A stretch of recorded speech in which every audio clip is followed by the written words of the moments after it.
IFM News. IFM News. IFM News. Lokal. Napalaos ti panagyaman kani pamigbig dagiti stakeholders ti San Nicolas Municipal Police Station kadagiti kapulisan iti Ilocos Norte kang runan na ilti-ili ti San Nicolas.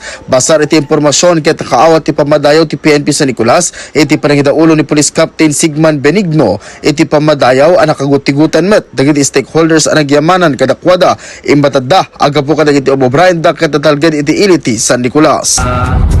May sakbay na tumutulong para iti panakay patungdal iti moral recovery program iti ilit tayo sa Nicolas kaya membro iti faith-based iti ilit tayo sa Nicolas kaya no may panggap ka iti ordinansa kaya so natutar ang runaan natin direktiba iti DILG ito yung ordinansa mayat tunay at nitikas ka kaya maipakat di ay apagiso na disiplina na iti umili kaya taknang maliklikan iti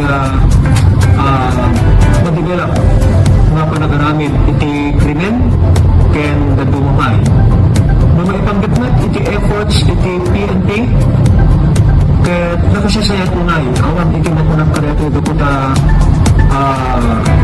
haanda nga kitkitain di ay kasukat di ay effort na agipatungpal kadagiti linlinteg usag ka po ng maragsaka na kan apresyado po na iti effort ti PNP nga agpatrol kabayatan na nagyaman met sa Nicolas Municipal Police Station kadagiti amin as stakeholders iti naso a kwerpo ti pulisya ket kunada amang namnamada nga agbalin ang mapagpiaran da nga agserbi iti umili.